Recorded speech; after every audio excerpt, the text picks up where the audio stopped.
Recording in progress. In modern community, like earning money, right? We have to earn money to survive.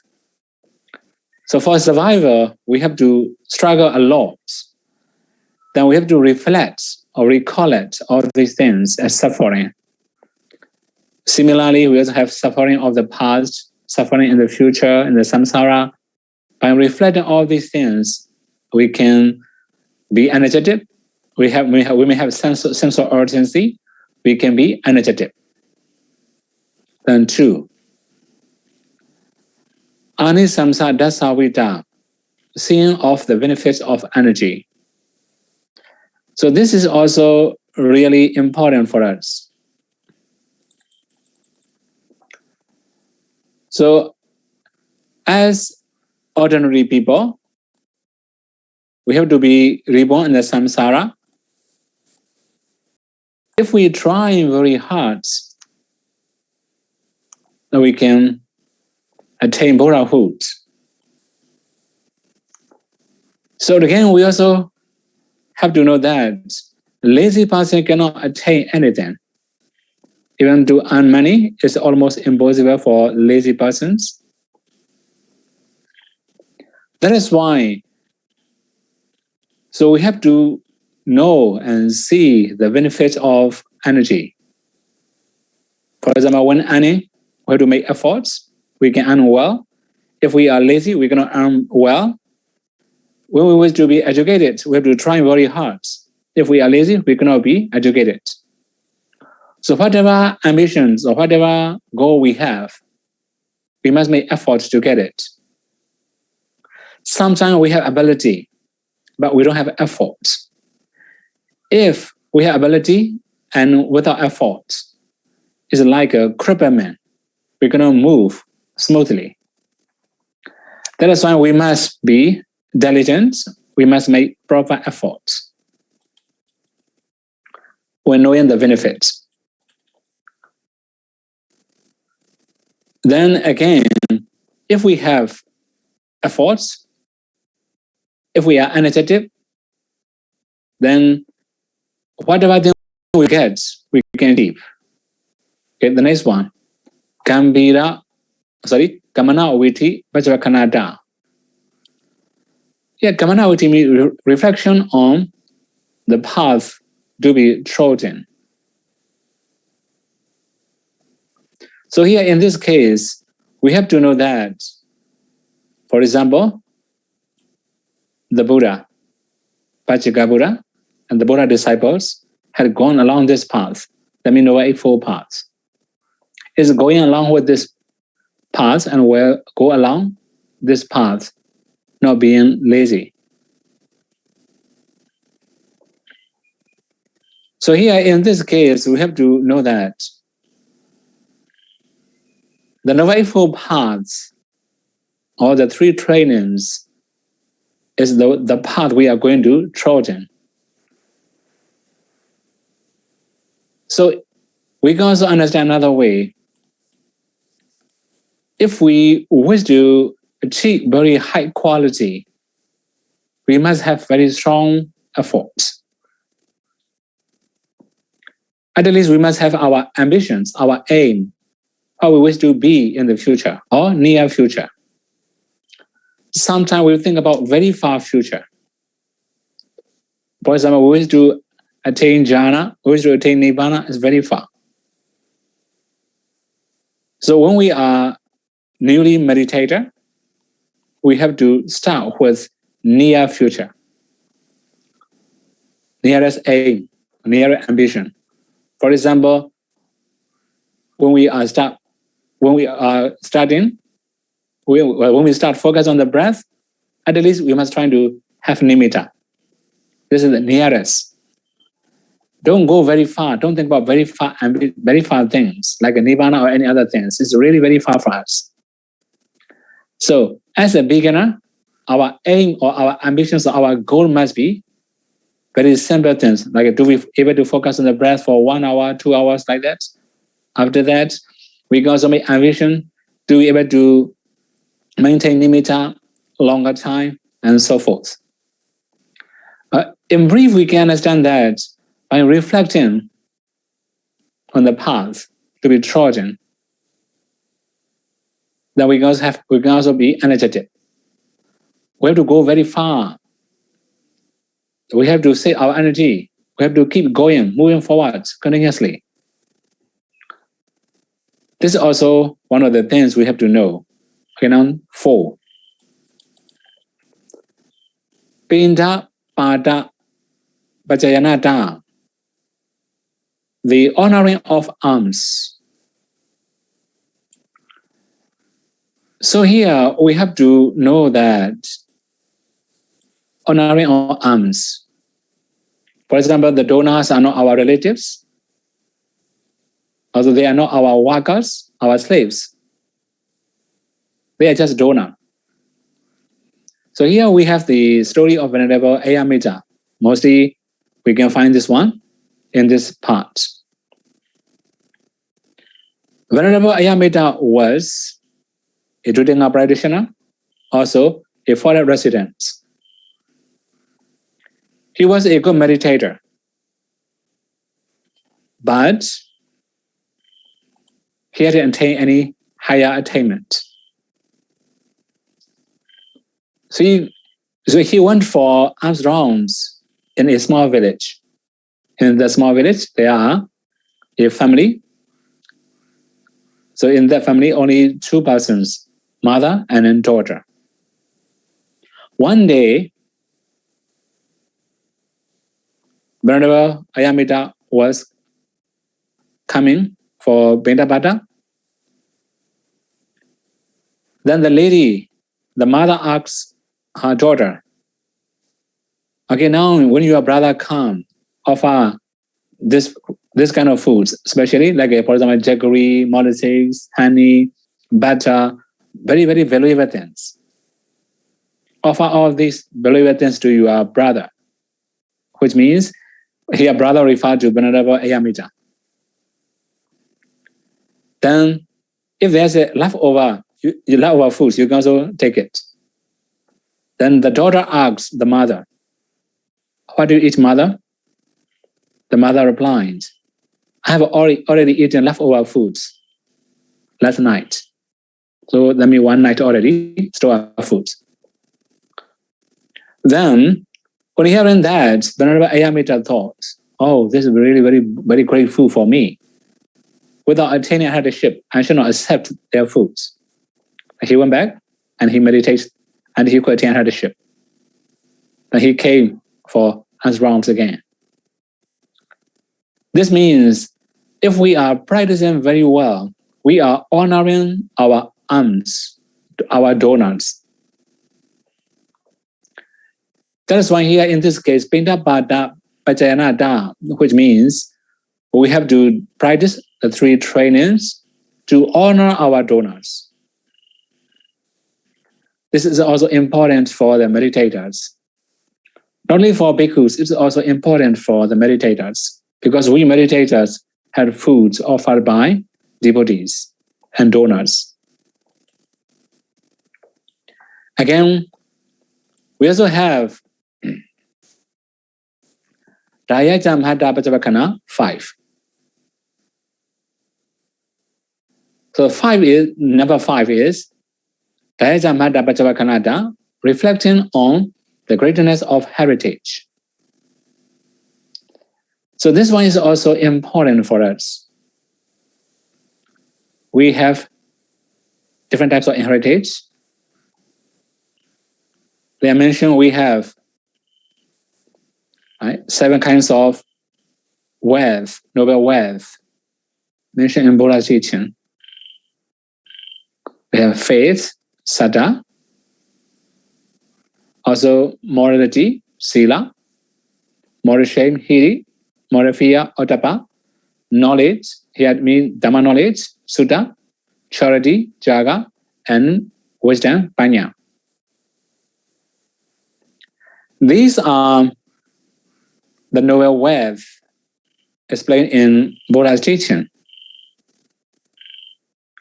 As we have known that a bad child cannot accept the heritage, right? The bad child cannot accept the heritage of his parents. So similarly, when we talk about sattva faith, it depends on our faith. When we have very strong faith, then we may have stronger practice. As we have stronger confidence, we can practice better. So if we have inferior faith, our morality, our concentration, our wisdom will become inferior. So, which means when we are practicing the three trainings, we should have stronger faith or superior faith. So, as we have known that, how should we prove that we have faith? Here, the proof of faith is following the teaching of the Buddha and the practicing the three trainings respectfully without any excuses. Sometimes excuse means, do we have to practice all the methods mentioned in Buddha's teaching? Sometimes they also have some excuses. Do we need to follow many rules in order that we can live in the ordinary life? Or do we have to distance all types of mentalities and materialities? There are many, many questions, many, many excuses. Mostly people like easier way, shortcuts. But in reality, when we are going to practice, we don't have shortcuts. We must practice all the things as mentioned in Buddha's teaching. So briefly, we can understand that DHAMMA means the heritage. So we wish to be arhat and arhat. So this is a very great one. We wish to attain anagami. This is also great. Similarly, sotapanna, sagadagami. Also very great things, great heritage. If we don't respect the three trainings, or if we don't practice the three trainings respectfully, we cannot achieve all these things. We must know how great the heritage we are going to owe. Then 6. Satu Mahata Bachavakana. So the reflections on the greatness of the Master. Here the Master, I mean the Buddha. So the Buddha is the very great person. So really, really very well known. The Buddha was really very well known when he was born. Since he was born, is really very famous. Then he lived in a luxurious life, but he gave up everything. He renounced the world. When renouncing, he was also famous. Then when he got enlightened, becoming the Buddha. Also really very, very well-known, famous. Then when delivering the first discourse, everybody know what's the first discourse. It is Dhammacakkappavattana Sutta. The first time he delivered this talk to 5 bhikkhus. Then this is also very well known. After that, when he was going to spend 7 vasa, he go up to Devarans. He deliver Vidhamma talk there. It's also very, very well known, very famous case. Then when coming down to human realms from Devarams, this is also really very well-known case, the very famous case. Then one religion, life sustainment, after the last vasa, spending the last vasa in Wilua village, he came back to Vesali. There the Buddhas the Buddha released his life sustainment, attainment,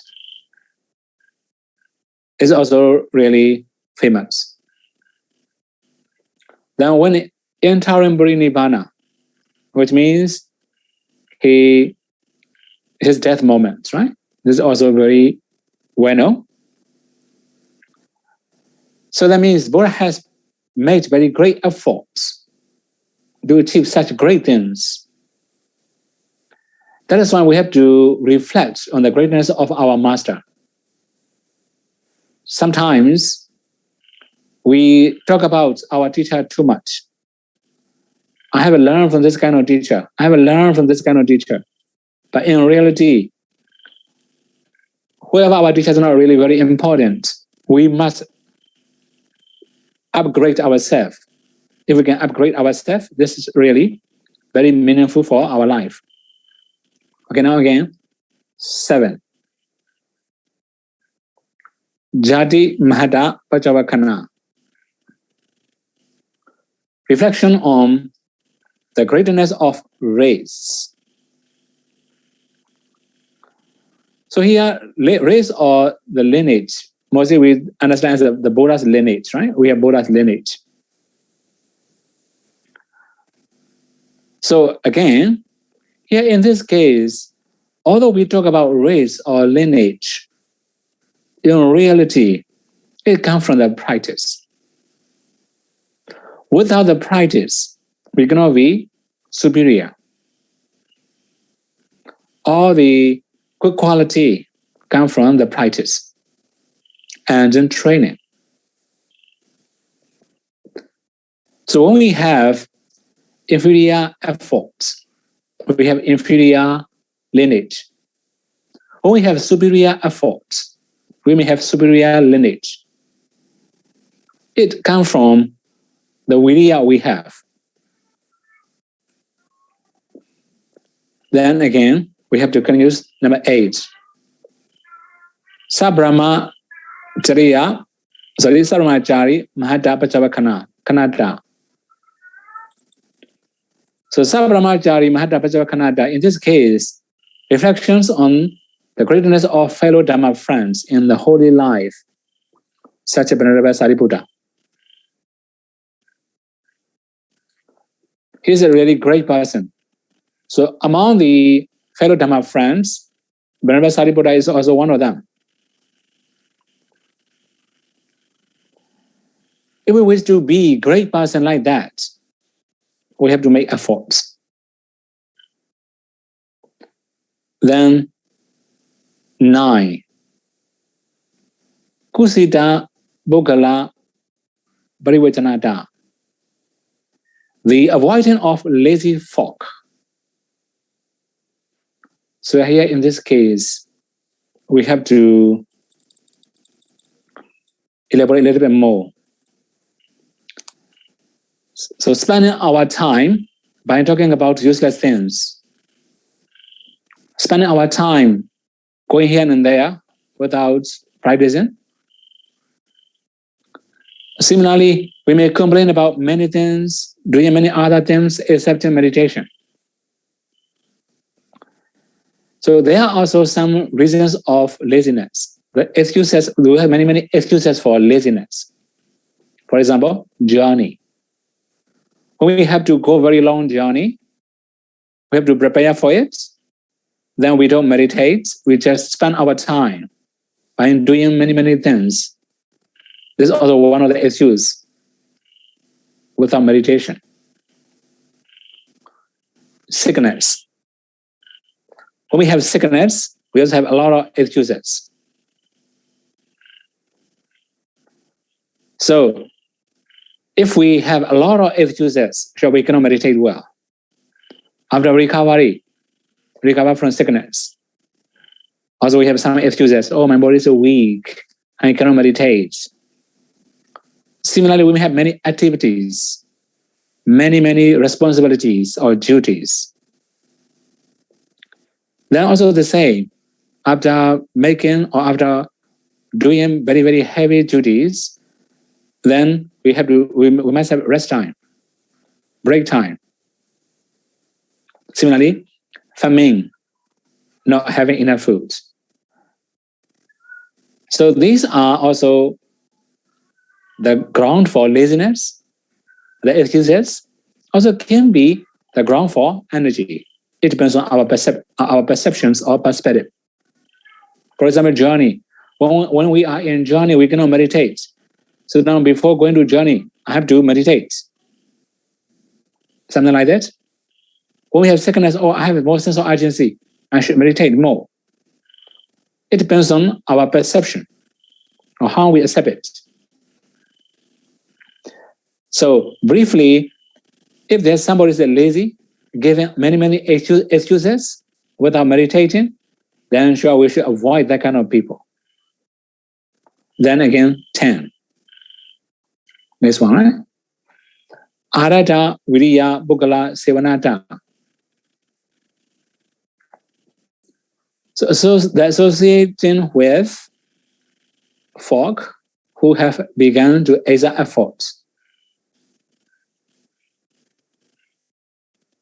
So that means whenever we are going to practice, we have to associate with diligent people.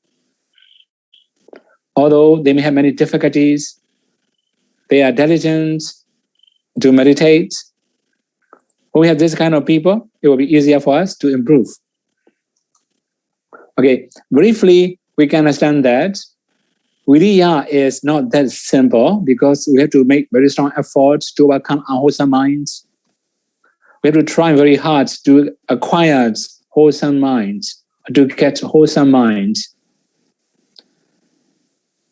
So to overcome or to give up unwholesome things is not that easy. To get or to have more merit, more wholesome mind, also not that easy. We must be diligent. We must be energetic to have all the things. Okay, again, we have to continue the next one. Right? So although we have different conditions, journey, sick, busy, or famine, we should meditate any situations. This is also important. And the last one is Dadati Modata. The inclination towards the development of the enlightenment factor of energy.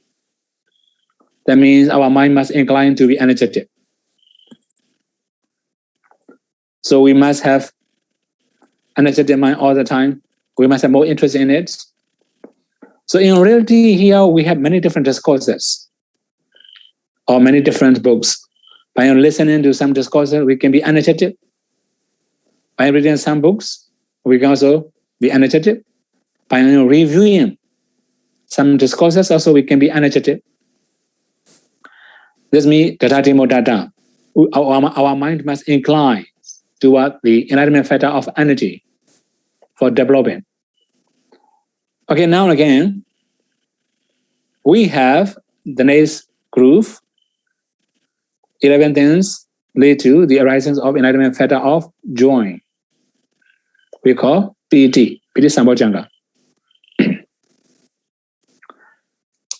So there are 11 things, but when we talk about it, it will be many things to say. That is why we have to understand very simple things here.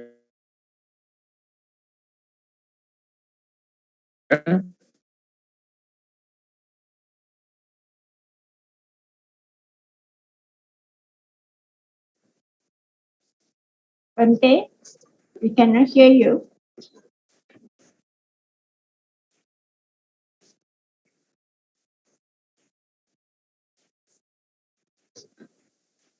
To be energetic, sorry. Sorry, Shadow, we can't hear you just now. Can you please repeat? So to have rapture or joy. Think about our practice. Happen. Sorry, you cannot hear. Okay. Yes, Shadow, we can hear you now. Okay. So the 11 things, actually, Some of them will be later, because we have to explain later. For example, Buddha no Sati, the recollection of the Buddha. Later, in the 10 recollection, we have to explain that one. 2, Dhamma no Sati, the recollection of the Dhamma. Sangha no Sati, recollection of the Sangha. Sila no Sati, recollection of morality. Jaga no Sati, recollection of charity. Devata no Sati, the recollections of divine beings. We can also say divine quality. The Upasama Sati, the recollection of peace. So all these things should be later, because all these things, 7 recollections will be mentioned in the 10 recollections again. That's why I will explain later. So now here again, for about the practice of for the development of joy, it also mentioned Lukha Pugala Parivachanata. This is also important. The avoiding of bad people. So this is also really, really very important for us. Right? But Lukha Pugala means mostly they may have negative thoughts. This is called Lukha Pugala. A lot of negativity. Not only that, they may disrespect anybody for their virtues.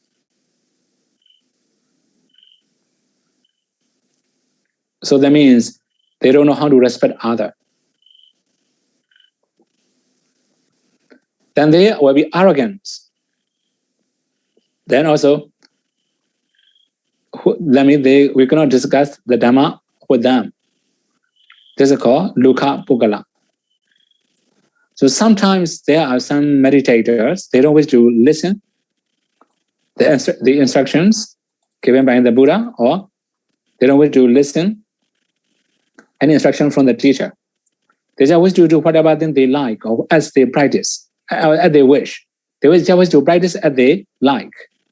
So if this kind of people, we cannot get any rapture, any pity, we cannot develop any pity Bojjhaṅga by associating with that kind of people. Then 9. Sinita Pugala Sevanata, association with good people. So in this case, we can understand that they have more positive thinking. They may respect anybody for their virtues, their concentration, their wisdom. They can be very polite, very humble. We can also discuss the Dhamma with them. This kind of people is called Sinita Pugala. Then not only that, we have the next one, Pasaraniya Sutanda Pachavakanada, reflection on the discourses, inspiring the confidence. So here in this case, we have to remember which discourse make us happy. What kind of discourse make us confident? So here in this case, it depends on the personality.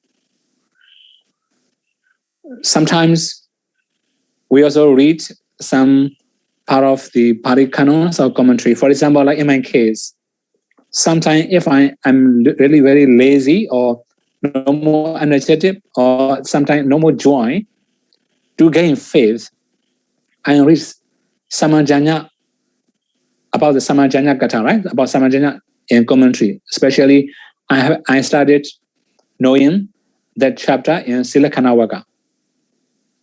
When I was in the Pali school, whenever I'm lazy or I'm not energetic, I just go and read that chapter. Or if I cannot feel happy or cannot enjoy my learning, I just go and read that chapter. I can regain my faith. I can regain my confidence. Similarly here, when we have lack of confidence or normal confidence, we should read some books to gain faith. That we can also gain rapture or joy. Then the next one is the da dimota da.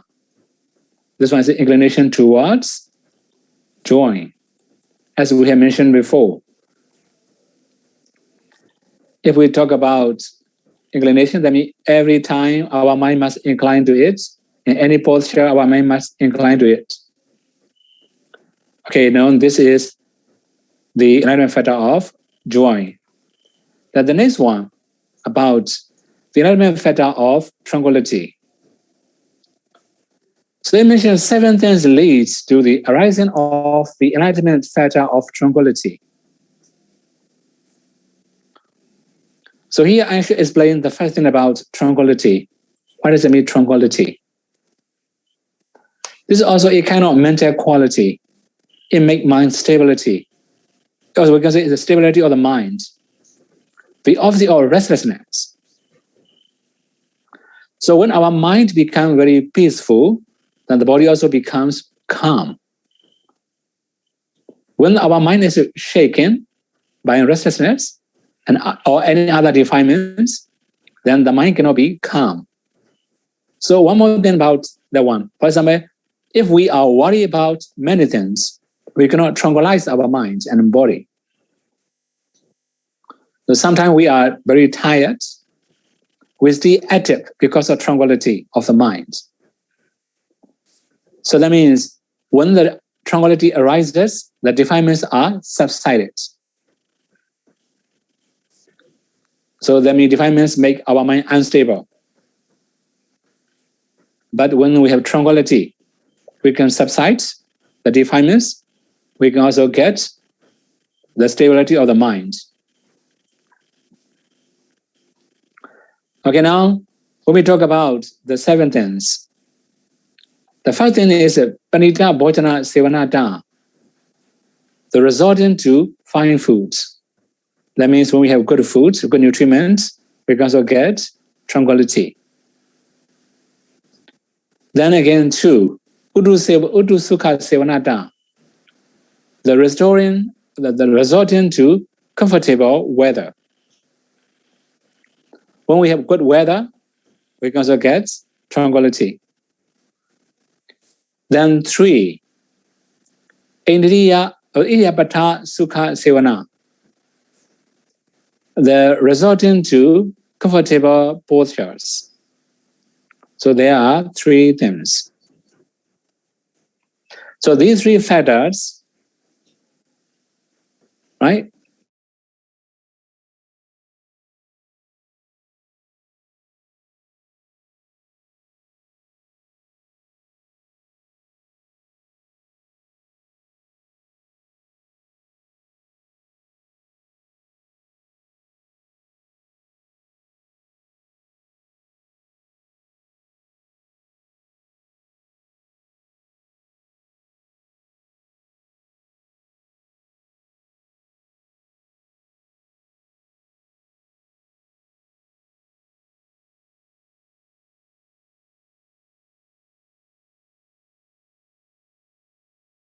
Very Recording long time, in progress. we can also walk very long time, it doesn't matter.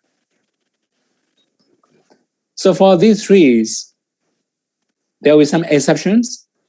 We can make our mind calm and peaceful. It depends on situations, right? Then 4. And then the number 4 is Majjada Bayoga, undertaking the middle way. So which means the recollections of karma ownership of oneself and other. So which means as Buddhists, we have to know the good karma will bring good result, bad karma will bring the result. Then he also mentioned not holding any wrong views such as causeless of happiness, rejecting result of karma. So if we have this kind of wrong view, we are not in the middle way. So middle way means we must have right view, believing in karma ownership. Also, one more thing here. If we have too much attachment to living beings or non-living things, we are not in the middle way. This is also one thing. Sorry. Not only that, not accepting any creator of the world or creator of living beings, then we are our own creator. Sorry. Sorry.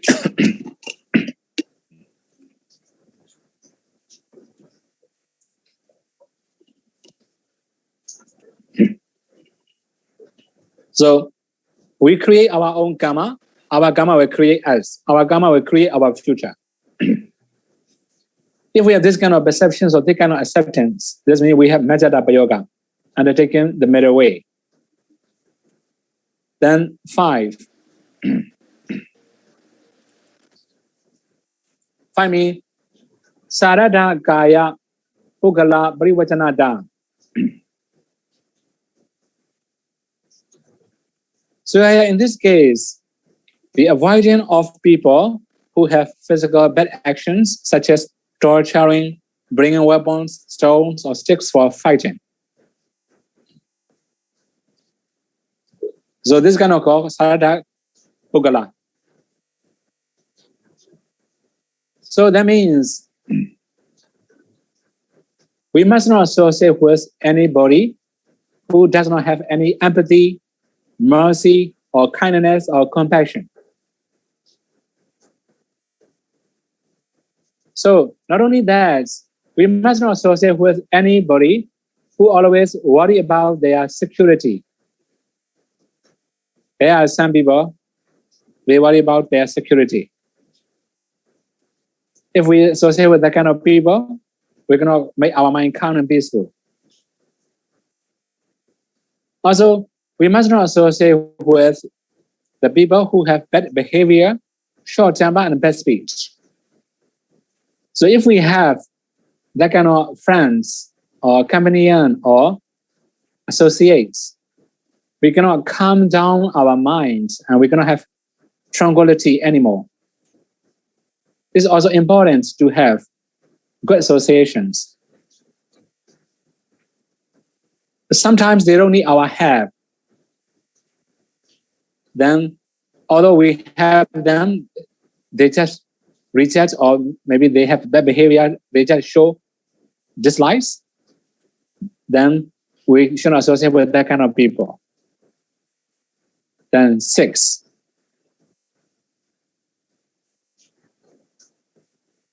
Pasara Gaya Bukala Sevana, the association with people who have bodily good action. This is really very simple, right? That means we must associate with people who have empathy, mercy, kindness, compassion, and so forth. Also, they don't worry about their future, their security, they may have good behavior, good speech. If we associate with that kind of people, we can also calm down our minds. We can also feel happiness. We can also get tranquility. Okay, now finally, as usual, it also mentioned the Dada, inclination towards the development of enlightenment factor of tranquility. So sometimes we don't have any tranquility. We have never experienced any tranquility. Maybe some meditator may have experienced the tranquility, especially when they can focus on the breath very well. Then their minds and the object become very harmonious. They can also experience tranquility. So if we don't have that kind of experiences, but when hearing somebody experiencing tranquility, we can also feel happiness, we can also get tranquility. We can also tranquilize our minds. We can calm down our minds. So in brief, our mind must incline to tranquility. Now we must be interested in tranquility. We must be urgent to develop tranquility. Then if we have like this, that means we are developing the enlightenment factor of tranquility. Then again, we have the next enlightenment factor. The enlightenment factor of concentrations. 11 things lead to the arising of concentration. In reality, we have already explained most of them in the skill in absorption. I think many people have known that one before. Anyway, now we have to introduce something about that enlightenment factor of concentrations. So as we have already known that concentration is come from samatha practice.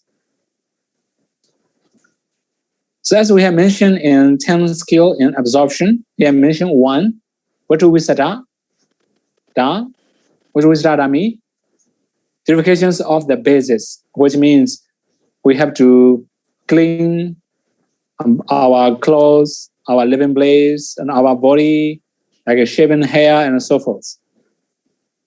Internally, externally, both we have to clean. This is called Vituvisata Da. Indriya Samatha Patipadana Da, also already mentioned before, balancing the 5 controlling faculties. Also about 3, Nimitta Kusala Da, skill in taking up the sign of concentration. There in this part, I also have already explained that we have to know how to make the nimitta. In the case of kasina, we have to know how to make kasina nimitta. How to focus on the kasina object. Another one is rakkhana. How to maintain. Then again, bhavana. How to develop. Actually, we have already mentioned all these things in the 10 skills. Now, this is also repetition when we talk about development of the enlightenment factor of concentration. Then 4, Samayajitasa Bhaganata. This is also shortcuts. Actually, when we talk about 10 skill in absorption states, Jasmine Samaye, right? It starts with Jasmine Samaye, but here it makes it short. Samaye Jidasa Bhagananada. Uplifting the inciting of the mind on the occasion.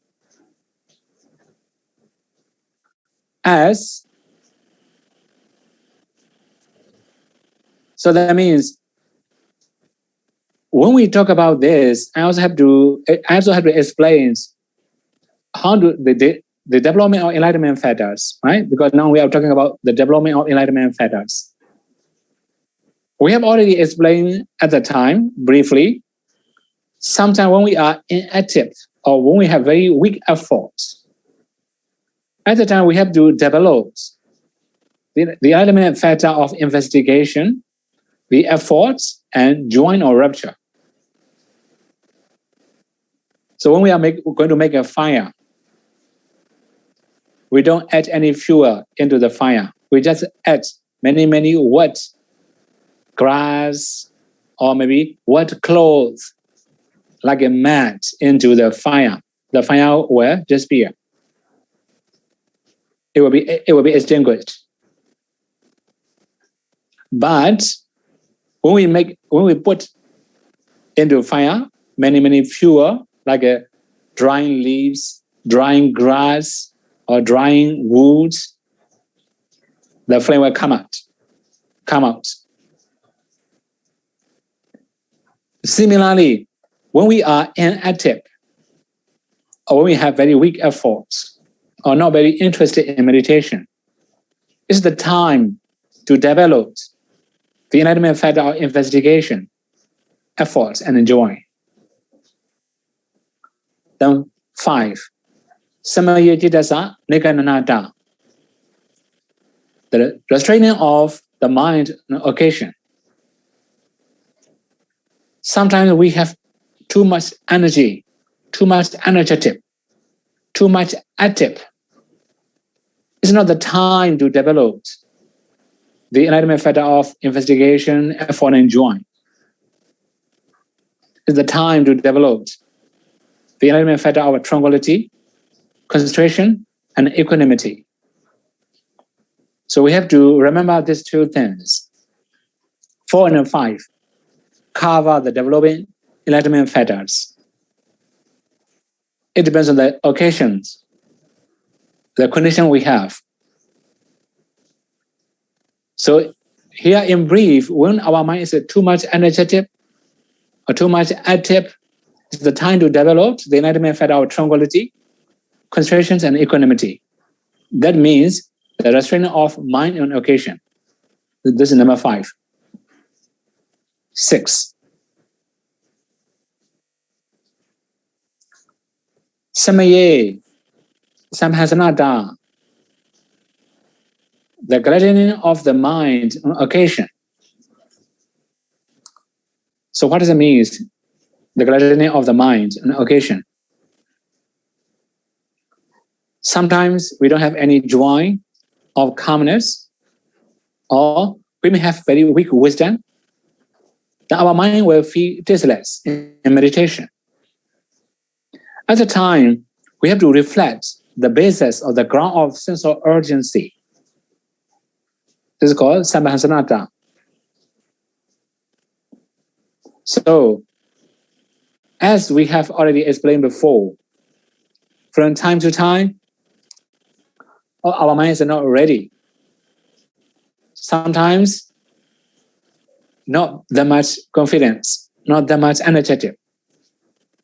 So here, sambahasanata means when we have very strong sense of urgency or very strong faith, we can gladden our minds. So we have basis of sense of urgency. We have already explained the one in the Viriya, right? Which means when we talk about sense of urgency, it also mentioned like we have to reflect. If we talk about the ground of sense of urgency, that means we have to reflect on rebirth, sickness, aging, death, suffering in this very life by earning or for surviving, suffering in the future in the fourfold states, suffering in the past, suffering in the samsara. When we can reflect or recall at all these things, we may have sense of urgency. Then 7. Samaya Ajupakanata. In reality, I have already explained last week about 10 skin absorption. The regarding of the mind without interfering on occasion. There I also have already mentioned the simile of charioteer. So a chariot was drawn by 2 horses. Or maybe 3 or more horses also possible, right? When the 2 horses are running properly or in balance, the charioteer just wait and watch them. No need to control them anymore. But when one of them is something abnormal,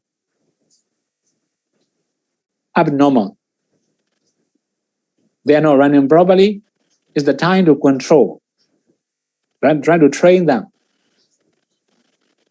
So now here in the sense of ajupakana, without interfering, which means when our mind and object become very harmonious, don't struggle anymore, just maintain the one. This is called ajupakanada.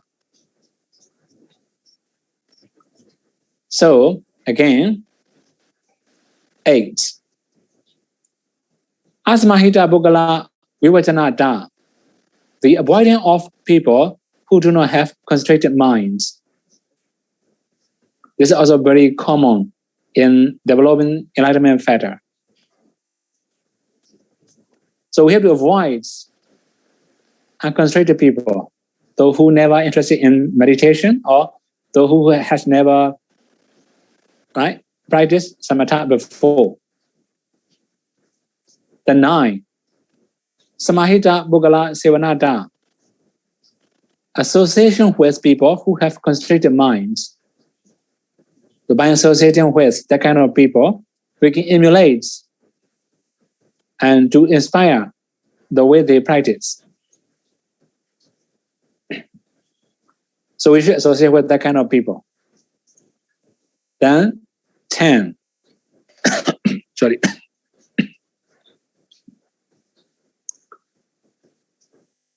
Jhana Vimokha Pachakanata. Reflection on the absorption and the emancipation. So the Buddha explains the 8 attainments. We can also say the 8 jhanas. Then this 8 jhana is also called Vimokha. In Bali, we call Vimokha, but in English, mostly we translate as emancipation, or freedom, or liberation. The Buddha used this Vimokha in many discourses. Mostly when we talk about Vimokha, we understand as Nibbana, right? But from time to time, the Buddha also explains Vimokha as jhana. Jhana as the Vimokha. Then again, 11, Tathātimutata, the inclination towards the development of the enlightenment factor of concentration. So we may have a supreme desire or willingness to attain jhana anytime, anywhere. This is called Tathātimutata. So, briefly, when we talk about concentration, it also covers jhanas. It also covers the asset concentration. That is why when we talk about the development of enlightenment factor of concentration, this means we have to meditate. Okay, now we have the last enlightenment factors. The enlightenment factor of equanimity. Then we have to explain something about upekkha, equanimity here. So equanimity, upekkha means free from love and hate. This is also called upekkha. Especially when we talk about metta, karuna, metta means loving kindness, karuna, compassions, mudita, sympathetic joy, after that upekkha, equanimity, right? When we talk about equanimity, that means in sublime Bhairen, our minds are free from love and hate. Sometimes we also have upekkha feeling, which means our minds are free from happiness or unhappiness, both. We can also say like that. We can also say when our minds are free from pleasant and unpleasant, this is also called equanimity. When our minds are free from happiness and sorrow, this is also called equanimity. So in our daily life, most of the time we have equanimity toward living beings and objects. So we just have normal objects most of the time. But sometimes we have desirable objects. At the time, we may have happiness. Sometimes we have undesirable objects. At the time, we may have unhappiness. So there are many different types of equanimities, but now here, the equanimity here, the enlightenment factor of equanimities, right? This means we have to make our minds equanimous, free from love and hate. Attachment also one of the disturbance for it. Okay, now they mentioned 5 things lead to the arising of enlightenment factor of equanimity. What are the 5? They mentioned satta majjatata. Satta means living beings. The equanimity towards living beings is also important. Mostly, it's not that easy to have equanimity toward living beings. Because we have somebody who we love, we have somebody who we hate. So in our daily life, we may have many different people. When we see indifferent people, sure, we may have equanimity toward them. It doesn't matter. But when seeing suffering beings, so we also feel sorry. When seeing very happy living beings, we also become happy. This is common in our daily life. So to have equanimity towards living beings, we must have karma ownership knowledge. At the least, he has his own karma. I have my own karma. If we have good things, we can experience good. If we have good karma, we can experience good things. Now we also have many other ways to have equanimity towards living beings. For example, understanding the ultimate truth, understanding namarupas as no man, no woman, no living beings, and so on. When we have this kind of understanding, this kind of knowledge, then we may have equanimity towards living beings.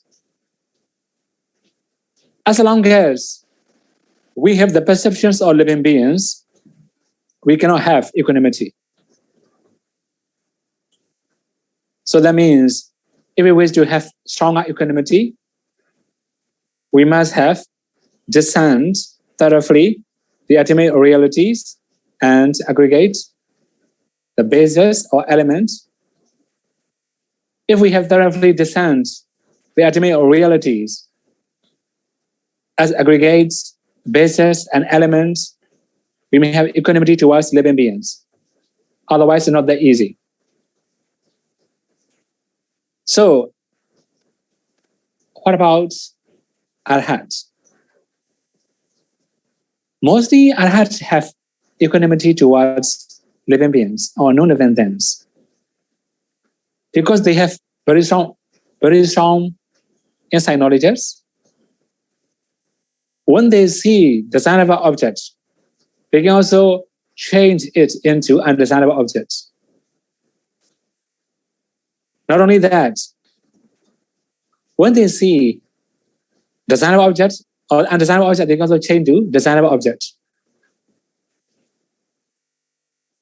For example, living things and non-living things. So when seeing living things, desirable living beings, they can practice asubha bhavana, then it becomes undesirable. Right? No more desirable object for them. When seeing non-living things, they will discern 4 elements on it. Just understand as a 4 elements, then no more attachment to it. That's why mostly arhat has very strong equanimity toward living things or non-living things. But for us, like ordinary people, like us, we have to develop the enlightenment factor of equanimities by practicing insight knowledges or by having karma ownership knowledge. We have very little options. Again, 2. We have sankhara majjata, equanimity towards things. So here one more thing, equanimity towards things. That means non-living things. So this is also very common. We have many things in our living place, right? Maybe picture, painting, arts, or maybe electrical things, books, many non-living things we like. So here, sankhara majjata means when we recollect the impermanent nature of things, one day they will naturally spoil. They can be spoiled by natural. When we can recall it like that, we may have less attachment to them, more equanimity toward them. Now we can also have another perception. That means we can understand or we can accept it as a borrowed things, like a temporary use. So as we have already known that we ourselves are visitor in human realms, one day we must go back our home. We don't know where's our home, right? It can be Deva realms, it also can be Brahma realms, it also can be fourfold states. So we ourselves are visitor in human realms. So similarly, all the living things or non-living things just visit us for a short time. Then later, all of them will leave us. All our belongings today can be rubbish tomorrow. Right? We just own them for a few minutes, few moments. If we understand like that, we may have less attachment to non-living things. We may have more equanimity towards non-living things because sankhara majjata. Then, number 3, satta sankhara kelayana puggala parivajanata. Here I mentioned 2 different things. Satta, living beings. Sankhara means non-living beings. That's when the avoiding of persons who have too much attachment to living beings and non-living things.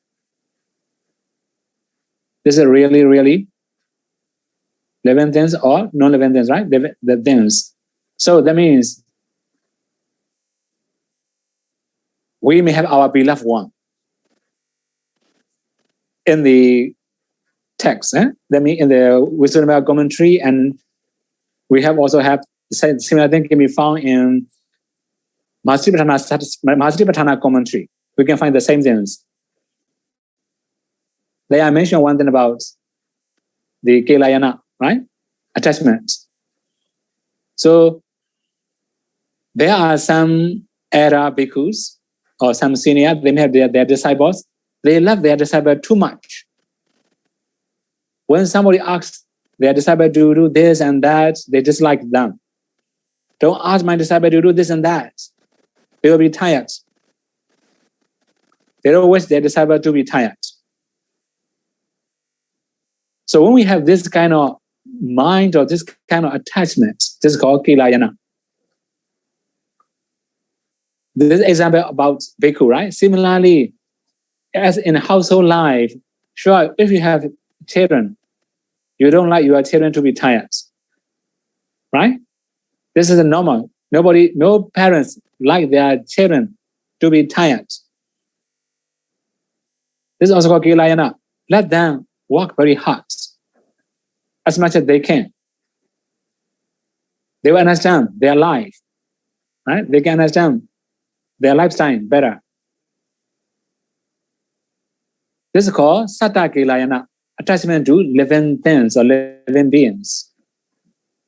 For about non-living things or non-living beings, for about things, okay.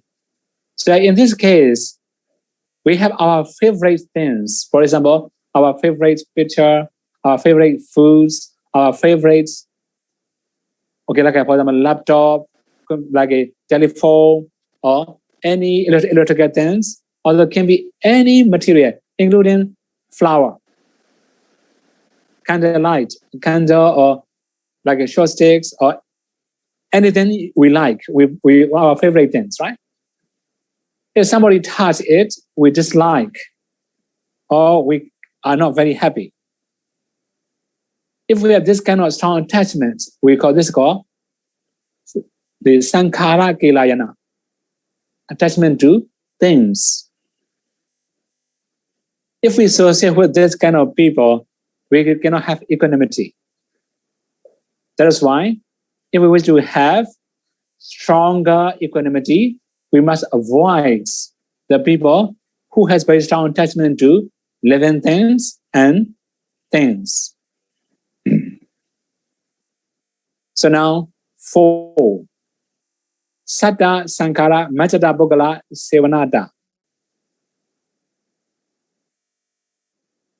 So here in this part, as we have mentioned before, Satami, living beings, Sankarami, things. So associating with people who are natural or impartial in regard to living beings and things. It will be obviously the previous one, right? Number 3 and 4 are opposites. So there are some people, they have more natural minds toward living beings. As I have mentioned before, they have more karma ownership knowledge, more equanimities. Like arhats, they may not have any attachment to any living things or non-living things. They have stronger equanimity towards everything. So, if we have this kind of good friends who has very normal or equanimity toward living things or non-living things, this the person we should associate or we should live with. Then again, 5, the inclination towards, the inclination for developing enlightenment factor of equanimities all the times. So these are the enlightenment factors we have to develop every day or every tense according to the situation. So here we have to know one more thing about the enlightenment factors. In Pali, we call Bojjhaṅga, body and anga, 2 different things. So what does it mean, Bojjhaṅga? So body also means the noble truth, the enlightenment. So they are the causes when knowing the Four Noble Truths. That's why they are called Bojjhaṅga, the factor of enlightenment. Then again, if we say body, this also comes from one of the Pali words, waking up. So that means we are waking up from the sleepiness of defilements. In our daily life, when we have defilements, we are sleeping. So when we have already developed the enlightenment factors, we can wake up from it. So that means when waking up from the sleepiness of defilements, then they are the causes. That's why they are called body. Then the body also means the quality of knowing the Four Noble Truths. And this is also one of the quality. That means with the quality. So if we are practicing the Four Noble Truths, we have quality. When we are developing the enlightenment factors, we have a quality. So that means we have the quality of knowing the Four Noble Truths when we practice the Bojjhaṅga. So that is why they are called the Bojjhaṅga, the enlightenment factor. So again, the Buddha recommended his disciples to develop the enlightenment factors in many discourses. You know, in Samudaya Nikaya, we have Bojjhaṅga Samyutta.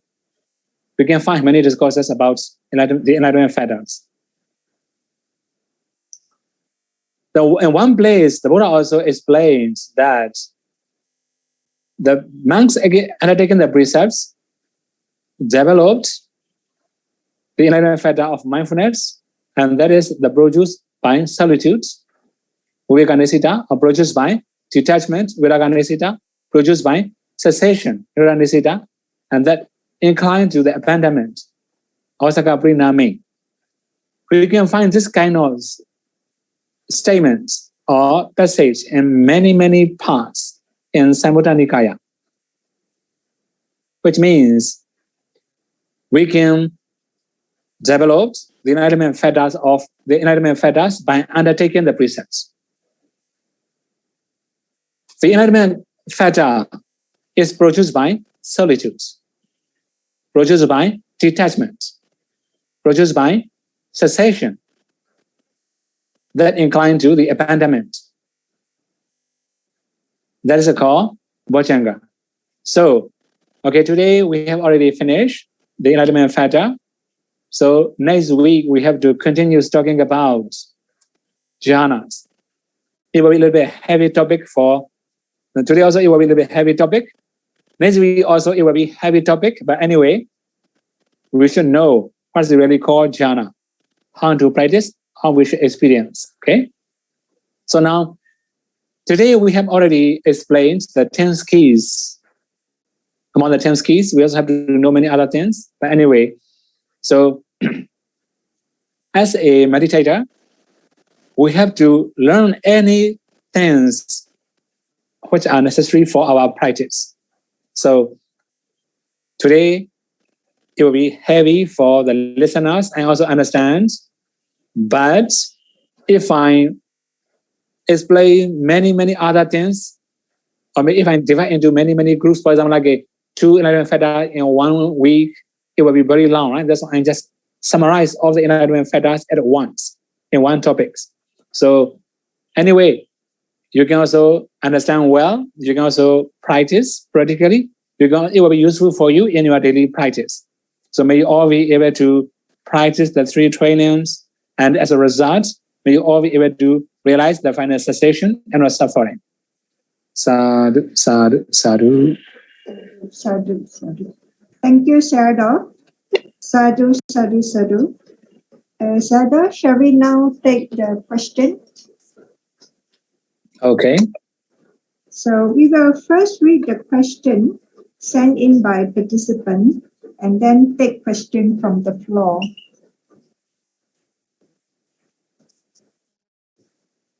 Okay.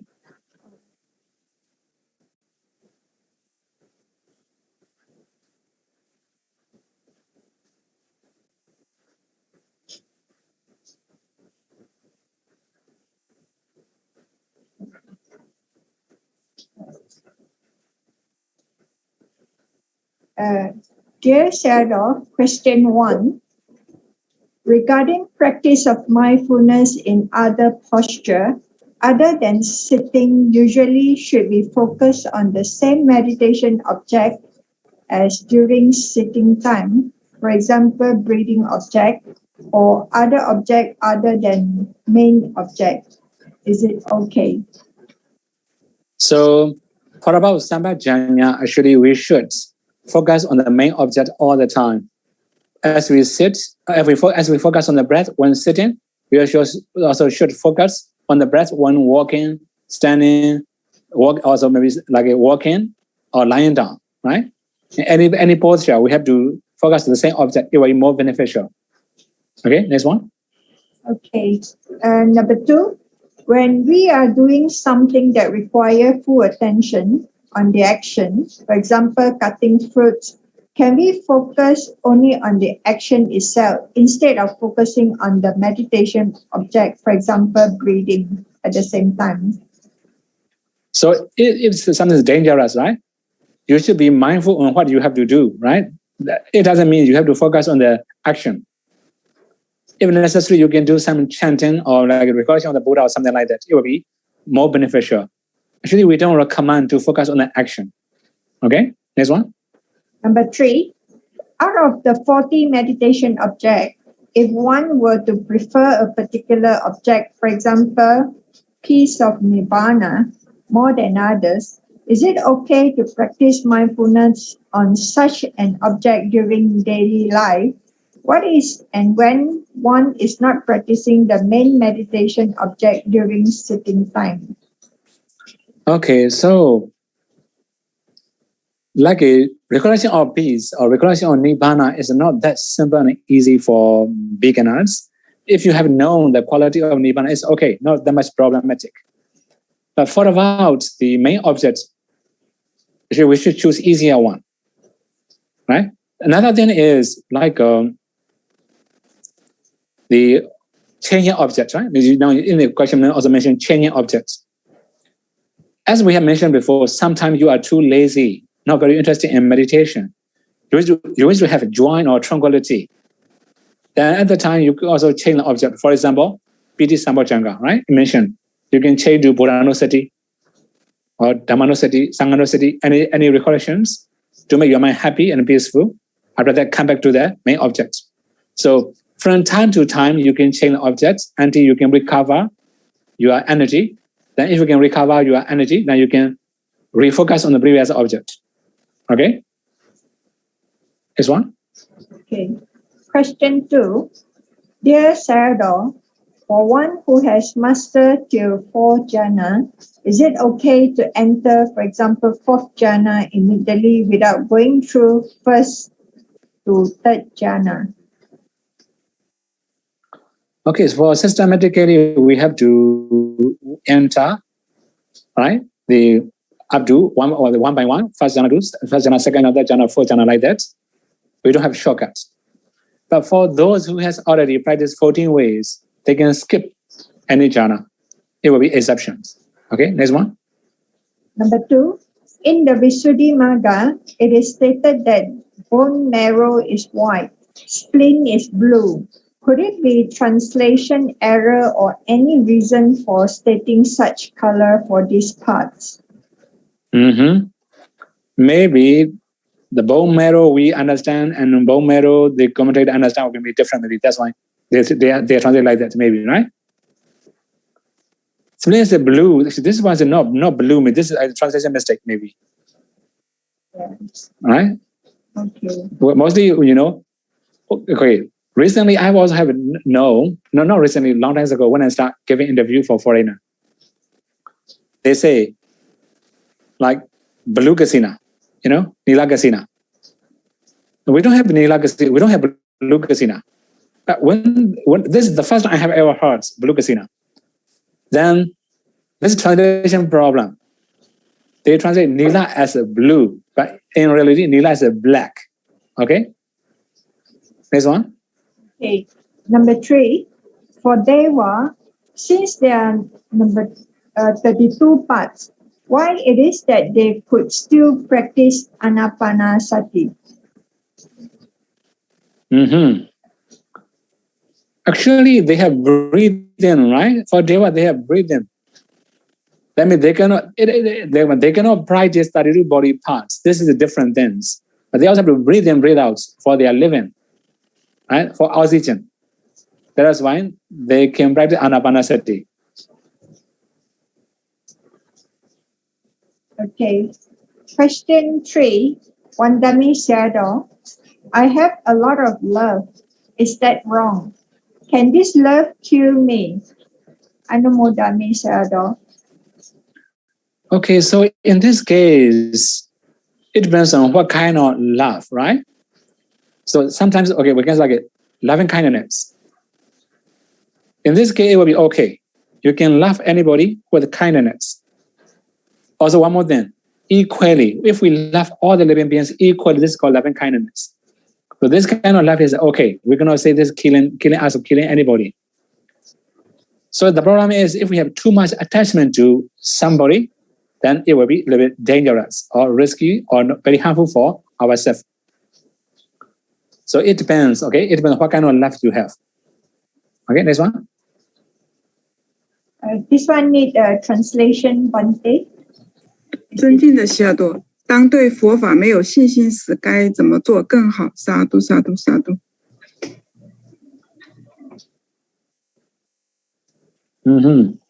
So like a non-Buddhist, we cannot do anything, right? So for Buddhists, if we don't have any faith in Buddha's Dhamma Sangha, we should do more recollection of the Buddha's quality, Dhamma's quality, Sangha's quality, then we can gain faith in it. If we know the value, we have faith, right? Okay, next one. Question 5.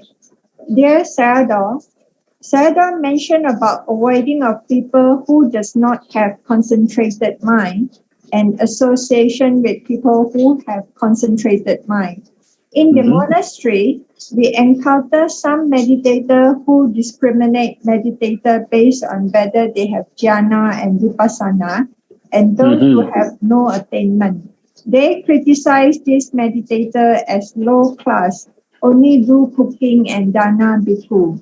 With regard to this point, how to have a right understanding and maintain a good balance so that we will not cause hurt feeling to meditators who are not progressing well yet?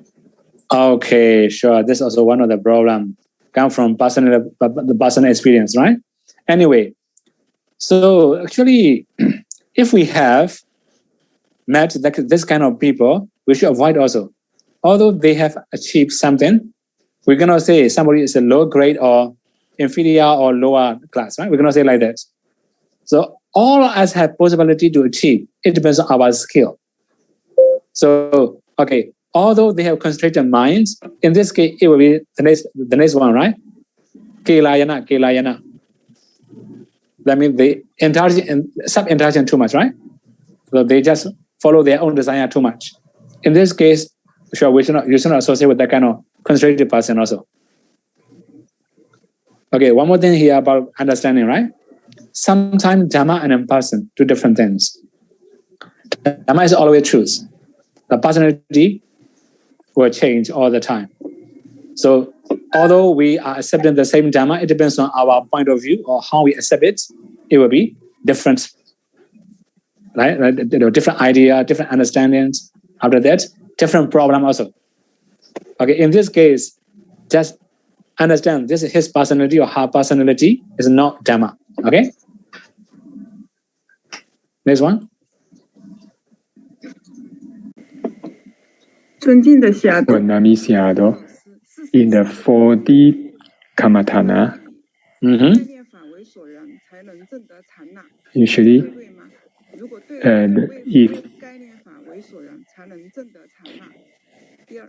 most of the time, in most of the time, Panyati as object, by taking Panyati as object, then one can attain jhana. Is it correct? So if this is correct, why is that so? By taking Panyati only can attain jhana. By taking Paramattha as object, it can only attain Upachara Samadhi, then Buddhanusati. Then how to understand Buddhanusati? If this is correct, why taking Paramattha as object only? Why by taking Paramattha as object only Upachara Samadhi can be attained? Okay. So in this case, we have to understand two different things, right? For example, Paramattha Dhamma is deep and profound, very difficult to understand. For example, as you mentioned here, Buddhanusati. I have already mentioned before, Arahant, the one who is free from defilements. So according to the statements, it's very simple, right? The one who is free from defilements. Then again, if we analyze again, what's the defilements? Lobha, dosa, moha, mana, and so forth, right? We have many defilements. So, okay, according to Metaphysics, there are 10 defilements. So which defilements? For example, lobha, the one who is free from lobha. The lobha also can classify many different things. That's why it's very deep and very profound. We cannot understand thoroughly, easily. That is why when we take ultimate reality as object, we cannot attain jhana. When we can take concept as object, it's not that much deep and profound, we can attain jhana. Okay? Next one.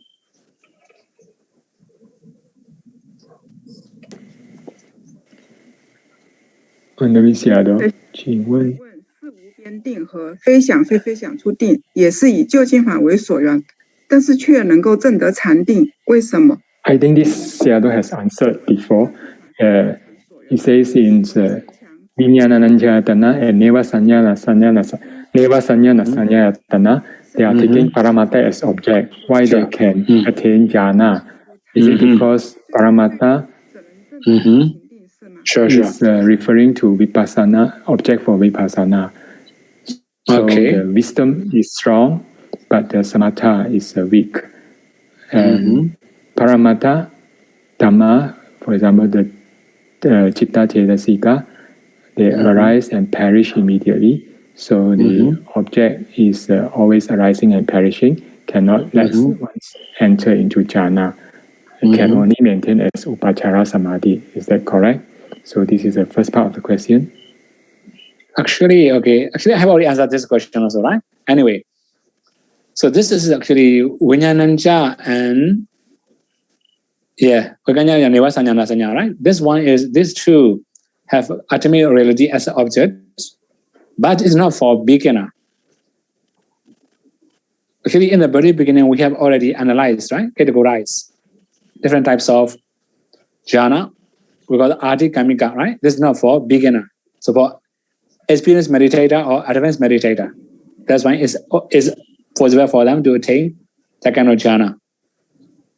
So one more thing about this kind of jhana, at the time we don't think about arising and perishing.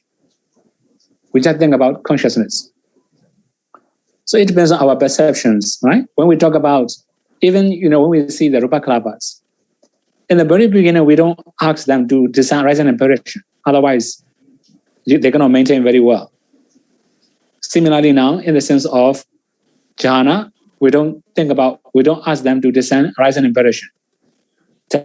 Focus on the, in the case of Vinyananja, mentioning boundless consciousness, right? Just focus on the consciousness that take boundless space as an object. So it should be simple, right? Don't think about anicca, dukkha, anatta, or arising and perishing. Just think about consciousness. Okay, next one. Next part. Next part. Usually when the meditator takes paññāti as object, then they can attain jhana, because the paññāti is not the object for vipassana. That's why vipassana is, the wisdom is weak, vitakka and vichara, and the other jhana factors are strong. So that's why wisdom weak, samatha strong. That's why it can enter into jhana. Or is it because of the object is unchangeable? For example, anapanasati, the object is the breath. The breath can be gross or subtle, but at the end it will become subtle or stops. So this, in this condition, the wisdom is weak, but the samatha is strong. That's why by taking paññāti as object, the meditator can attain jhana. So if he understands in this way, is it correct? It's very risky, right? This understanding is very risky. Be careful. For example, we have already mentioned about balancing, controlling faculties. If one of them is weak, all other things cannot work properly. I have already mentioned. When we attain jhana, we can balance. We must be able to balance all the controlling faculties. If we cannot balance, we may fall into the Bojjhaṅga states. Then it can be like similar to asset concentration. Anyway, the main thing is not because of weakness of wisdom or anything. It's just, right? Because of the nature of practice. Right? If we think about weakness of wisdom and samadhi, right? If we don't like this, then we cannot balance controlling faculties. If we contradict between two statements. If we cannot balance controlling faculties, we cannot attain jhana. We cannot maintain jhana. That's why that kind of perception is a little bit risky, right? Don't think like that. Samatha is a samatha, vipassana is a vipassana, right? So that means taking concept as an object. This is the nature, that's how we can take it, right? So sometimes when somebody asks this kind of question, I also ask, why you are born as a human being? Then they may say, it's naturally. Sure, there's a cause and effect, sure. So in this case, when we think about jhana, it depends on how we can practice. It depends on our skill. Already mentioned, we have already mentioned the skill, right? Jhana has come from the skill. Skill also comes from wisdom. That's why we cannot say weak wisdom or anything. Okay? Next one.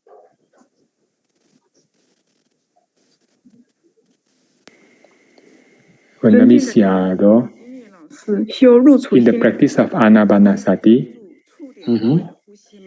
must he focus on to the breath, on the touching point only, or can he focus on to the air, the breath in the nostril? Okay, so in this case, we have three things to know. So it mentioned in the Visuddhimagga, later we have to explain Anapana chapter. That means in-breath, the out-breath, and the touching point. As long as the meditator can know one of the three, is it correct? Okay, next one. Dear Sayadaw, in Kasina meditation, when the sign appears in the mind and becomes bright quickly, how do we attain jhana quickly and skillfully? Sadhu, sadhu, sadhu. So here in this case, we have already explained Kripa, that is Sukha Paripada, Kripa Vinya, that part, right? So it depends on the situation we have. Actually, when we talk about four types of jhana, right? Dukkha Paripada, Danda Vinya, Dukkha Paripada, Kripa Vinya, and so forth. We have four types of jhana. So in this case, it depends on our skill. And not only that, it depends on supporting causes. For example, seven suitable conditions. Also, we have some disturbance like impediment, 10 impediments. So if we have 10 impediments, or if we don't have suitable conditions, sure, we cannot improve easily. Not only that, if we cannot balance controlling faculties, if we have too much attachment to living things or non-living things, right? If we don't practice samatha respectfully, we cannot improve easily and quickly. So it depends on many other supporting causes. Okay, you can review previous lessons about Kripa Paripada, Sukha Paripada, Kripa Vinya, that chapter, right? Okay, next one.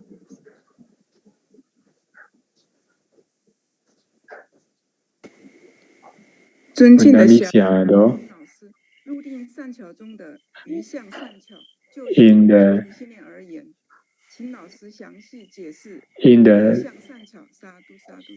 the teaching of these 10 skills in entering into jhana, there is one skill called nimitta kusalata. So by taking anapanasati as an example, can Sayadaw explain a little bit more detail about this nimitta kusalata referring to anapanasati? Okay, so when we talk about nimitta kusalata, about the 10 skill, right? So Parma here, karna kusalata, skill in making. So in this case, we must keep the breathing naturally. This is what karana, right? If we don't make it natural, that means we cannot make it anapana objects properly. If we cannot make it natural, if we cannot make it, then sure we cannot maintain very well. The first thing we have to know, karana kosana, skill in making, which means keep the object natural. Now later we have to, actually in the case of anapanasati, we have to explain many different things from Bojjhaṅga. There it will mention like impurity of anapanasati, right? If we can avoid impurity of anapanasati, this is also called karana kosana, making skill. Now that's the bhavana kosana, skill in development. So after that, we have to know how to develop anapanasati.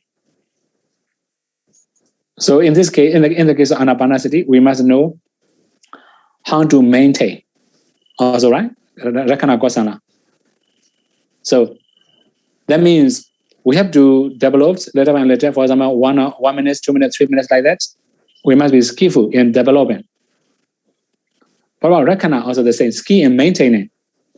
Although we try to develop a lot, if we cannot maintain, then all our effort will be useless. We must be skillful in maintenance. That means when we have good concentration, we must know how to maintain. I have already mentioned many times, as long as we have a natural breathing and natural focusing, just maintain it.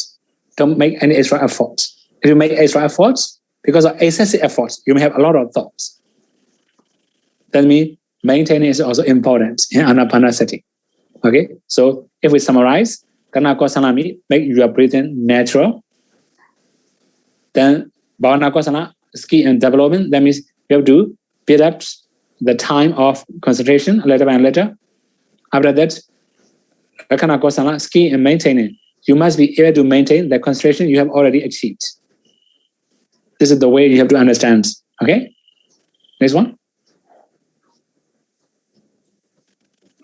读呼吸。问答米西亚多。尊敬的西亚多，礼敬尊者。 When offering the four requisites about the Pindabada, can he offer to the Sangha food if these requisites is transferred to the monastery?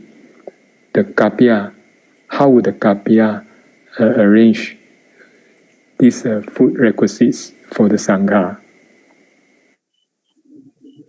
Food requisites for Sangha means you will transfer food requisites to the Kapya. The Kapya have to arrange this one, right? Yeah, food, about food, Pindabada. I know. Food requisites, okay. So how to offer to Sangha, and if these requisites value transfer to the monastery, so how would the Kapya arrange food to offer to the Sangha? Actually, Kapya, okay, in this case, we cannot say only one Kapya, right? So if you say this dana is for only foods, then Kapya will inform, right, the office. Then when you may fix the date, right?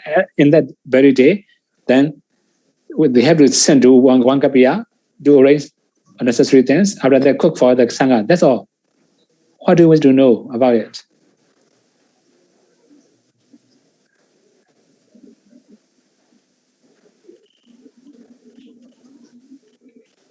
Anything? Okay, my next question maybe. 尊敬的西亚多。 By referring to Anapanasati practice, what are the contents related to Dhamma Vichaya? And Dhamma Vichaya, this Dhamma, by referring to Anapanasati, what are the contents of? Okay, so when we talk about Dhamma Vichaya, it also mentioned, right, Paribhushanada. You have to ask unclear points. So this means in the case of Anapanasati, you have to know which was the unclear point. You have to ask all these things. Right? Then another one is like okay. Indriya, Indriya Samadhi, okay, not really big problem. Right? For only Paribhushanada, inquiring about the aggregates, basic elements, faculty power, something like that. I have already mentioned before. In this case, you have to ask something about only Anapanasati. Don't ask many other things, right? What about other, like what was that? This one is very simple. Purification of bases, Indriya Samadhi, Parivarada. That's me, like a balance controlling faculties. So in this case, Dhamma Vichaya means you have to ask many unclear points in Anapanasati. This is good enough. Okay, next one.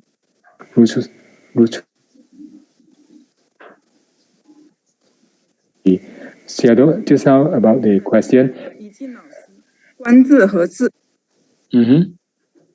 About the question just now, I think the questioner would like to know Dhamma Vichaya. This Dhamma, when referring to Anapanasati, what does that mean? Does that mean analyzing the Dhamma of Anapanasati or what?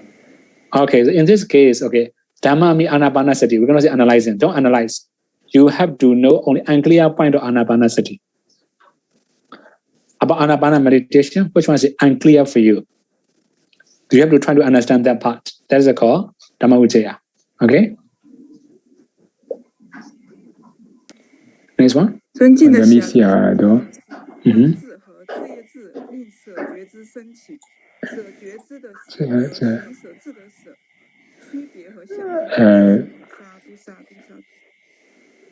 Just now it says that Vipassana Jnana and Kamma Sakata Jnana can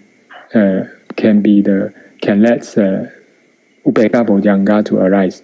So in Upekkha Bojjhaṅga, there are Upekkha And Sankarupeka jnana also have upeka. So what are the difference between these two?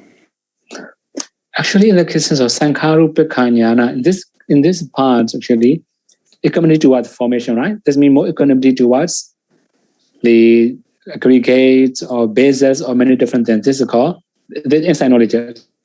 For about Bojjhaṅga, in this case, okay, for about Kammasakata jnana, okay, Kammasakata jnana means, okay, we can find this kind of things in the dependent origination, cause apprehended knowledge, right? We can also find cause apprehended knowledge in this kind of case. So if we talk about insight knowledges, these two are a little bit different. Sankarupeka jnana is a very high level. Kammasakata jnana is only cause apprehended knowledge. We call the Bojjhaṅga jnana or dependent origination, design dependent origination, only in that part. Okay, two different levels. Okay, next one.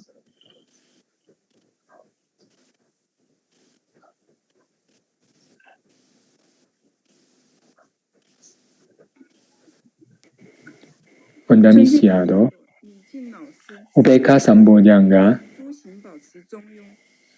One of the factors is that Upeka toward the Sankara, but the Sankara the Sankara, that means the five khanda, paticca samuppada anga, ayatana and dhatu, or this upeka means all the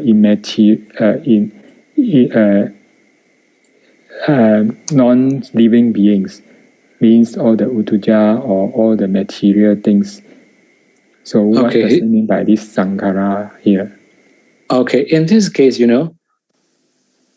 when you are developing the enlightenment factors, you have to consider according to your situation now. It mentions Sankara means non-living things. I have already mentioned, right? Non-living things. When we talk about non-living things, don't think about anicca, dukkha, anatta, or don't think about uddhacca, rupas, or anything, right? In this case, you have to understand simply. If we say non-living things, understand that non-living things. It's not practicing vipassana. This is developing Bojjhaṅga. Okay, one more thing. So when you are practicing vipassana, you have to develop the Bojjhaṅga at the time. Sure, it can be uddhacca, rupas. When you are practicing samatha, you have to develop Bojjhaṅga. At the time, it should be non-living things. Don't think about uddhacca, rupas, or any other things. Okay? Understand as a simply, as mentioned in the text. Okay? Next one.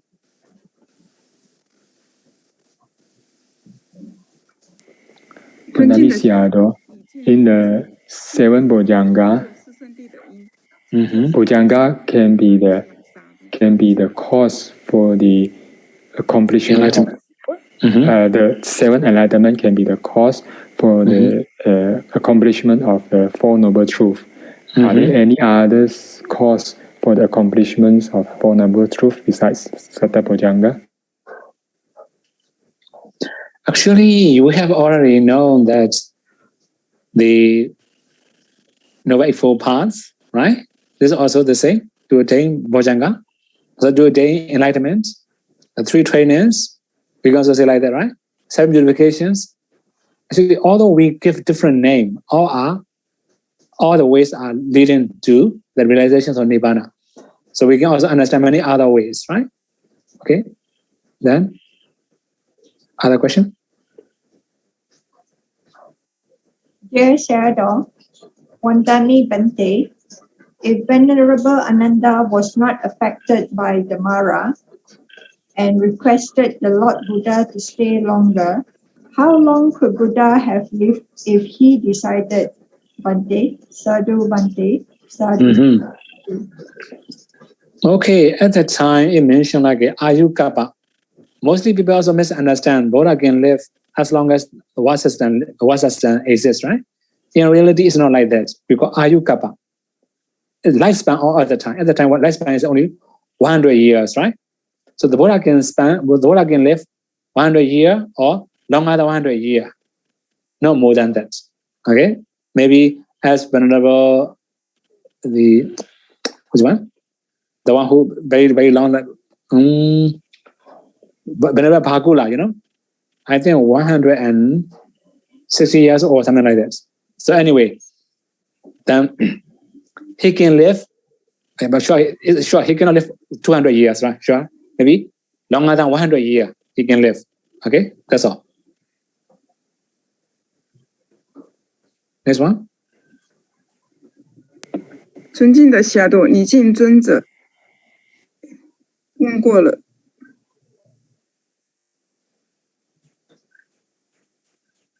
Question again. Dear Sayadaw, some meditation teachers are sensitive to yogi's mind, yet the teacher do not have mind reading ability. Other than mind reading ability, is there any other reason which allow the teachers to have such sensitivity? Actually, sometimes we can guess their situation, right? Actually, okay, after a long time relationship or after a long time like teaching, we can also understand when they say like that, okay, this is the way they think, the way they understand. We can also understand because, okay, now in modern world, we can know meditation techniques. We can learn all the meditation techniques in one sitting. So I myself, for example, have known many meditation methods before I came to Paodoya. That's why when somebody reports something about their body too much, I can know where they come from. When somebody talk about their mind too much, I can also understand where they come from. So this is the way. Okay, come from. Okay, in brief, we can say by learning, we can also know people's mind. We can also guess people's mind, right? There's also sensitivity. Sure. Then, any other thing?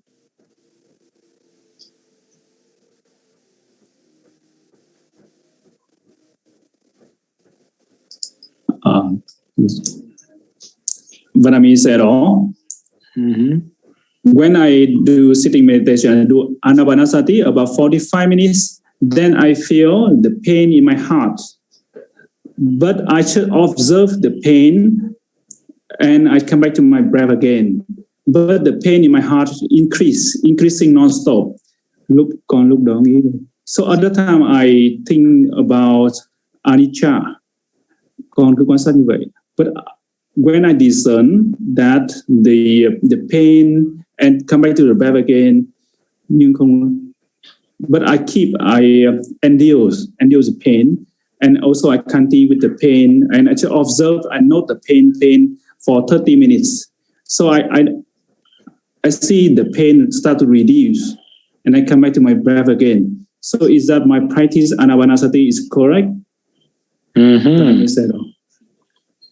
Okay, when you are practicing anapanasati, it should be only anapanasati. Don't mess up with any other things, right?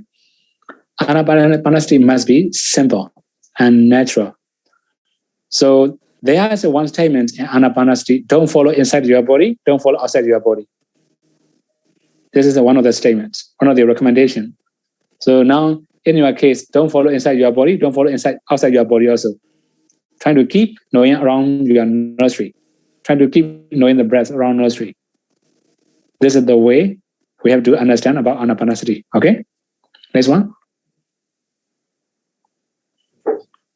Dear Sayadaw, in the NHถี่process, for first to third jhana, parikama to gotrabu moment are 34 mental formation, whereas for fourth jhana, parikama to gotrabu moment are 33 mental formation.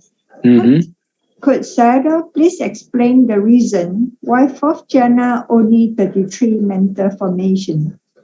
Okay, in this case, okay, one more thing. Before, even in the asset concentrations to fourth jhana, the sukha is already eradicated. That is why there can be only 33 mental formations. Does that mean no more BD, right? That's why only 33 mental formations. So for other things, only in the jhana moments they can remove jhana fetters. But in the sense of fourth jhana, even in the asset concentration, is already ubeka. That's why no more BD, no more sukha, right? The next one. Dear Sayadaw, If a bhikkhu asks a sayale to wash his used pillow and blanket because he has no time, what should the sayale do?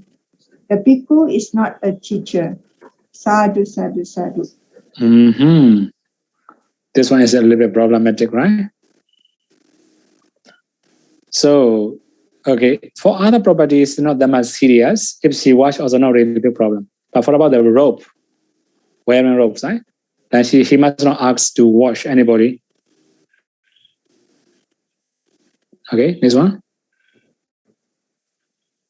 Dear Sayadaw, can a bhikkhu request or suggest lay devotee or kapiya to set up fundraising group to collect dana for monastery building fund? Actually, we cannot. Okay, we cannot ask them to raise money, right? For about organization, okay, we can make organization. For about other things, okay, they should do by themselves. People should not suggest or ask them to do this kind of things. Make organizations are okay, right? Then next one.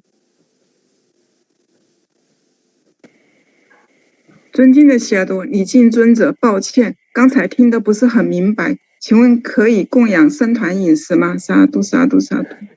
悉达多 you would like to reconfirm whether she can offer the Sangha food or not? Regarding the question, I cannot understand what's the question. The question just now. I know. Yeah, I know. But whether not very quite clear.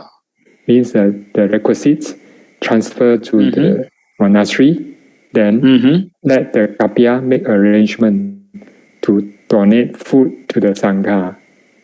Okay, it depends on what kind of monastery, right? Which monastery. So that means if you wish to offer to the monastery, you have to contact with the monastery kapiya, whether they can arrange it or not. I cannot answer this question, right? I'm not the kapiya. Yeah? Any other question? Yes, Sayadaw. Wandami Sayadaw, when you mention the equanimity towards things, the Pali words for things is sankhara. Before I knew sankhara, khandha, and sabbe sankhara anicca. So sankhara not only means nama, also can mean rupa or things, right? Sadhu, sadhu. Okay. So it depends on the context. There will be different meaning of sankhara. Okay? Wow. Okay, unfortunately, I have a very low battery. Okay. Sayadaw, we have last... 尊敬的悉达多，礼敬间是否可以通过译门进行交流，而不是声表和语表？感恩萨度萨度萨度。Okay. Wandami Sayadaw, if someone's mind is very sensitive, very sharp, can they communicate with each other by the mind only without the kaya vinyana or vaci vinyati or kaya vinyati? This isn't actually. I don't recommend this kind of things, right? If somebody say like that, don't listen to that kind of teacher. Be careful. They are teaching. Okay. Oh, dukkha. The next one. Sayadaw, we have finished all the questions from our side. Okay. May I ask both interpreter Bante, is there any more question from your side to Sayadaw? We have no more question also. No more question. Okay. Thank you very much, Sayadaw, for your teaching today. And thank you, our interpreter Bante, for the translation. May we now invite Sayadaw to lead us in making aspiration and sharing of merit. Okay, sadhu. Etta vadaja amehi sambadam bunya sambadam sabbe devanumodandu sabbe buddhanumodandu sabbe saddhanumodandu sabba sambati siddhiya idam me nyatinam hotu sukhita hondu nyatayo idam me nyatinam hotu Sukhita hondu nyatayo idame nyatinam hodu Sukhita hondu nyatayo idame bunyam asawakaya waham hodu idame bunyam nibbanasa pajayo hodu Mama bunya bhagam sabhasatanam bhajemi te sabbe me samam punya bhagam labandu sadhu sadhu sadhu. Thank you, Shadows, and everyone for your time and participation. Here we